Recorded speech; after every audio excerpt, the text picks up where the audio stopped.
välkomnar upp först Rickard från Noizegate Music som har ställt upp här och gör intervjuer med våra artister. Välkommen, och du kan få säga någonting om Noizegate Music kanske innan du välkomnar fram din gäst. Hej, Rickard heter jag och kommer från tidningen Noizegate Music som är Sveriges enda kristna musiktidning. Ni finner oss nere i den hörnan sen efter intervjun, och där kan ni teckna prenumerationer och få läsa den här intervjun i tryckt format i vårt nästa nummer också. Och Noizegate Music har funnits sedan 1998 och kommer ut med 4 nummer per år. Så nu välkomnar vi Michael Sweet med en stor applåd. Hello. Hello. How are you guys? Fine. Good? Yeah. Awesome. So this is your 3rd year here in Sweden in a row. You seem to like Sweden, and Sweden seems to like you. We do. We love Sweden. Actually, prior to that, before the first of the 3 years we were here back in the 80s and early 90s. So, you know, we always enjoyed our time here and coming here, and always had an incredible time. So it's always, we look forward to coming back every time. So how was it to play on Sweden Rock along with all those big rock stars last year? It was a little nerve-wracking. It always is. Every show we do is so different. You know, we perform with many different bands, many different festivals, from death metal festivals to Christian festivals to everything in between. So that was a little nerve-wracking for me anyway, because the pressure was on. You know, it was plug and play, no sound check, go up there, and there were some incredible bands there. So we never look at it as competition, but you know, it still makes me a little nervous to play with such big bands, you know. So how is it to play in front of unchristian crowds compared to Christian crowds? It's nothing we really, you know, view as, we don't try to look at it and break it apart and think, okay, we're going to be playing to a non-Christian, we're going to be playing to a Christian crowd. We just go and perform. But sometimes, you know, we're put under a much larger microscope, and I don't want to say we feel judged, but I guess sometimes we kind of feel like people are there to observe versus enjoying the show. And when that's the case, it makes it a little bit more, you know, stressful. A little bit. You have... Can you guys understand me, everybody? Yeah. Awesome. I know everybody speaks English here better than Americans. Yeah. It's crazy. You have always been bold in your lyrics and throwing out Bibles on stage and so on. What results of that have you seen in the unchristian crowds? It's always great. I mean, whether it's due to the fact that people want the Bible, or want to catch a Bible because they want to read it and learn more about what's inside of it, or they just want it as a momentum or a souvenir, people just go crazy for them. You know, there's never any left, and that seems to be one of the highlights of the show. I don't know if we're throwing out Bibles tonight, though. So we are throwing out Bibles. Yes. So awesome. it's one of the points in the show where, you know, people really want to get a Bible. It's very cool. So what have the Bible meant for you personally? Well, I mean, it's what we live by. You know, it's our bread, and you know, literally speaking, bread of life. And you know, I don't read it as much as I should. I know that. Many times when we're traveling, you know, I'll find that a week goes by that I didn't pick up the Bible, or 2 weeks, or what have you. Or I didn't bring my Bible, you know, from home. And it's really important, as a Christian, person of faith, it's really important to always have your Bible with you and to read it and to grow and learn, as you know. So anyway, and we don't mean anything sacrilegious by throwing them out. We get a lot of questions about that, like, how can you disrespect the Bible? We're not. We're just trying to get it into the hands of the people that are there. So, how have your journey of faith been? When did you get saved, and have it been easy or a road of struggle? I actually got saved when I was 12 years old, almost 13. We got saved through a televangelist by the name of Jimmy Swaggart. Does anybody know who Jimmy Swaggart is? Have you ever heard of Jimmy Swaggart? A few hands. And so you know eventually what happened with Jimmy Swaggart. But we got saved through Jimmy Swaggart Ministries and fell away from church, got into church for a while, then fell away. And I wound up as a young teenager playing the clubs of Hollywood, Sunset Strip, the Troubadour, Gazzari's, the Whiskey, all those infamous places, and kind of fallen away, not being interested in going to church anymore, and started drinking and smoking pot and cigarettes and, you know, all that stuff, all those traps that you fall into. And I kind of got all that, thank God, out of my system, you know, and at the age of 20, I realized I didn't want that anymore. So I rededicated my life. And ever since the age of 20 to now, I'm 21 now. So, you know, I've rededicated my life, and I've been living for God ever since, trying to. At the time of Against the Law, it was rumors that you have fallen away. It was rumors that you have fallen. Sounds like she's yelling over my shoulder. Yeah. At the time for Against the Law, it was rumors that you have fallen away from the faith and so again. Can you tell about how it really was at that time? Well, when you really get down to it, we basically did. I mean, we were still stryper, obviously, and as individuals, we still loved God with all of our hearts, but we weren't really, our actions off stage weren't completely lining up with what we had stood for years.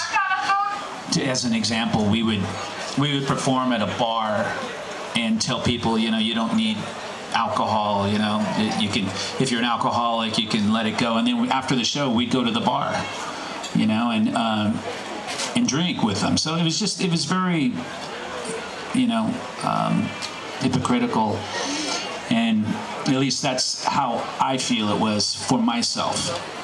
The other guys can speak for themselves, but I feel though it was an important time for us to make us who we are today. You know, we, for whatever reason, went through that and had to go through that to help us to get to where we are. So I wouldn't go back and change anything. We learned a lot from that period. So last year you released a cover album and received a little of the same critic from some Christians. How did you respond on people saying things like you're not Christian enough and so on? Yeah. Well, I mean, we didn't receive that much many negative comments. I mean, surprisingly enough, we thought we would. We expected to. But it wasn't so bad. And, you know, when it comes down to it, I mean, you can't go back and change your history. You can't change your life. And that was a very important part of our lives, growing up on secular music. I mean, we didn't grow up on Petra and, you know, all the Christian bands of the time. Res Band and, you know, whoever else was around during that time when we were growing up. So we didn't. We grew up on Van Halen and Judas Priest and Iron Maiden and all these bands. And those are the bands that we were listening to as teenagers and as musicians. And they shaped us and made us who we are musically to this day. So we wanted to show people, hey, this is where we come from musically. And that's really all it is. It's not anything that needs to be dissected and, oh my gosh, they're playing Judas Priest. As a matter of fact, tonight we're doing a Priest song. We're doing a few songs from the covering. But it's not the song that should influence you, you know?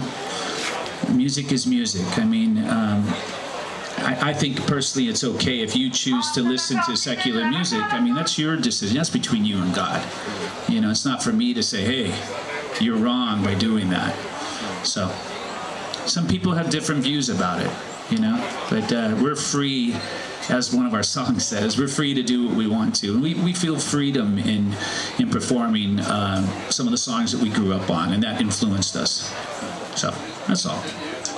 Another thing some people have been critic about is that you have... Can you guys hear him? Yeah. Yeah, okay, good. Some people have been critic about that you have doing so many cover songs lately. What is your response to that? Again, everything I just said. We haven't seen the critics. We haven't heard the critics. We really haven't. We've done many festivals, Christian festivals. We've played these songs and everyone's like, haven't really got that many, you know, negative responses. We've got a few, but really not too many. I think had we done this back in the 80s, we would have, you know, gotten many. But I think people have grown a lot and they're more open-minded. And again, it's not, we don't endorse the artist and their lifestyles. You know, we just like the music.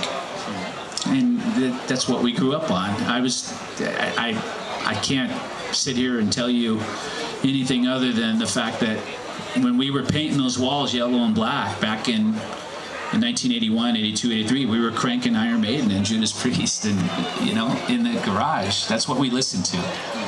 And learning the licks, and we can't change that. We can't rewrite history, you know. So will we hear some new stryper tunes soon? Yes, absolutely. One thing I just want to add to that is we went down a different path, thank God. You know, we could have gone down that same path that all the other bands went down, but we chose a different path and decided to be a band that took a bold stand and made a bold stand for Christ. So thank God for that. Amen. And that's really all that matters, you know, in the end. And we're still doing it to this day. Believe it or not, we've been doing it for almost 30 years. It's kind of crazy. We got together in '83 and released our first record in '84. So this is 2012. So one more year and it's 30 years. Woo! And I don't look that old, do I? No. 24. What's that? 24. I look 24? Yeah. Yeah. Come on, man. Maybe if you said 44, I'd say, yeah, okay, all right. Well, 34 then. Okay, 34. Yeah. I'll take that. Yeah. 24. He looks 24. He's probably older than that, though. I'm 33. See? You look much younger. So, how is the plans for a new album with new music going? Yes, we've been working on it for a long time, a re-record record. Reason why we're doing a re-record record is because we wanted to own the rights to the songs so we can do what we want with them for movies and commercials. Right now we can't do what we want because another company owns the original masters. So that's why we're doing that. We recorded 2 brand new songs, a song called Bleeding from Inside Out and another song called Blackened, and those will be included. There's a total of 16 songs. That will come out on Frontiers Records, hopefully, if the deal gets signed soon. And probably sometime early next year it'll come out, and then we start working on a brand new record in January or February of next year. And our goal is to make it a follow-up to Hell with the Devil. That same kind of flow and that same kind of vibe, you know. And that was our biggest record. And so we want to make another record that is as strong as that and as popular as that. Hopefully we can do it. I mean, it's easier said than done, but we're going to try. What time schedule is it for that album? Well, we'll start January or February recording it, and we'll spend about 16 years on it, maybe 17 years. And we'll spend about probably 6 months, 5 to 6 months, and then it'll come out. I'm guessing like late summer, probably August, September would probably be a really good time to release that record. And I think that's pretty realistic. Yep. I think it'll happen. You're also doing a new solo album. Can you tell about that? I am. I like to, do solo records because I have all different styles that I write. There's a particular style that I write for Stryper, and then there's other styles that I like to write and do on my own. And on this solo record, there's some real edgy stuff, and there's also some straight ahead rock radio kind of stuff, and then there's even a few songs that are kind of southern rock sounding, the steel guitar, and a really cool vibe. I'm really excited about it. So it's very diverse in the mixture of songs, and that's going to come out later this year. And then there's a book I'm working on too that is being kind of tweaked and rewritten right now. And that's coming out pretty much at the same time the record's coming out as well. So what will the book talk about? The book will talk about just my life and all the stories, good and bad, ups and downs, the things that I've experienced starting at a very early age in music, and just everything I've gone through from that time period to now. I've been through a lot of stuff for a guy my age, or at least I feel like I have, and grew up really fast. Lost my wife to cancer, and I'm remarried now, and just a lot of stuff that's incredibly heavy. And I'm 49 years old, and I feel like I've lived the life of a 69 or 79-year-old. But it's a lot of interesting things, and the purpose of the book is to hopefully, encourage people who maybe have gone through similar situations or the same to always focus on Christ, and to know that no matter what you go through, no matter how tough it gets, there is a God. He does love you, and He has the power and the strength to pull you out of it. So that's really important for me to get that across in the book, and that's what it's about pretty much. So. It was a rumor that you will do a second cover album also. Is it any plans of that? Yeah, I'm sure down the road that may happen, but there's no rush. The next important thing for us to do is to make a all original studio record.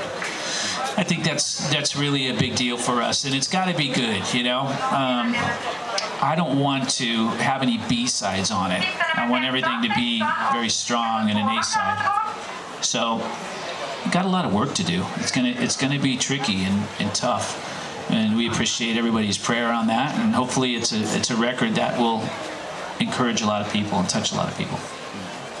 So, what can we expect of the concert tonight? Will it be any changes from the last year's concerts, or? Gosh, changes. I think it's a little different set list. We added a few old songs that we hadn't done in a while. We're adding a few covers, and just hopefully it's a really enjoyable experience for everybody, and just something that people are able to come to and have fun and be encouraged and leave with something that they didn't have when they walked in the doors before the show. That's always our hopes and prayers, and that's about it, pretty much. Oh, it's the original lineup too. Last time we were here, we were with a different bass player.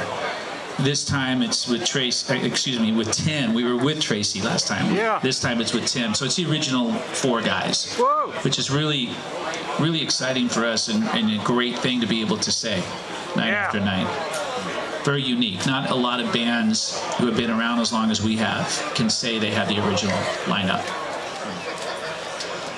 Last time you didn't play any song from In God We Trust. Is it a reason behind that, or will we start to hear songs from that album also? Yeah, it's a pretty simple reason. I can't sing it. No, it's Writings on the Wall. I know that's a popular one, man. People want to hear that. They want to hear songs from In God We Trust. Always There for You, In God We Trust. The reason why, and I'll give you my opinion. I'm the slave driver at rehearsal. I'm the guy that says, no, that song doesn't sound right, so we're going to lose it from the set. And whenever we rehearse those songs, they just never sound right. And I think it's because we overproduce the record. There's a lot more tracks going on, vocal harmonies, guitar parts, high vocals. It's a difficult record to pull off live. So I think that's usually the reason why we don't attempt those songs. But I do agree, in this lifetime, we need to add some of those songs to the set, you know? I think we should. Not tonight, though. We're not doing any. But we are doing a few songs that you may not have heard live. So do you have any old memories from the big years from the 80s? Oh, sure, yeah. We have lots of memories. I mean, we went all over the world, you know, at a very young ages, and it was a blur. Yet at the same time, it was, you know, something that we will never forget.